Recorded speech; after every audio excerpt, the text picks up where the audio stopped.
Hello. এখানে তোমরা যাকে দেখতে পাচ্ছ সেটা হলো আমার মা আর আমার ভাই।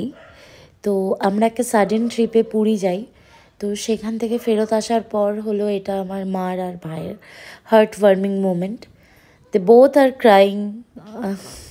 অ্যাকচুয়ালি এটা ভিডিওটা করে রেখেছিলাম, বাট ভাবিনি কখনো ছাড়বো। বাট মনে হলো যে এটা দেখাই সবাইকে, কি কতটা ইনার টাচ থাকলে এটা হয়।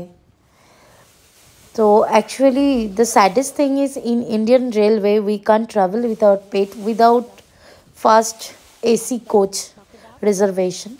That's why we're unable to take him with us. তো আমরা আসার পর এটা হলো তার অভিব্যক্তি। তো ও আমার মামা বাড়ির বাকি মেম্বারদের সাথে ছিল, কিন্তু ও মাকে দেখতে পায়নি। অ্যান্ড ও মা ছাড়া প্রায় অচল। They both are dependent each other. তো এখন তাদের মধ্যেই কনভারসেশন চলছে। তারা দুজন দুজনকে এভাবেই কনসোল করার চেষ্টা করছে কি তারা আর দুজন দুজনকে ছেড়ে কোথাও ট্রিপে যাবে না। তো তোমরা চাইলে আমার চ্যানেলটা সাবস্ক্রাইব করতে পারো। আমি আরও ভালো ভালো ভিডিও দেওয়ার চেষ্টা করব, আর অবশ্যই রান্নার ভিডিও দেওয়ার চেষ্টা করব। ওকে, গুড নাইট।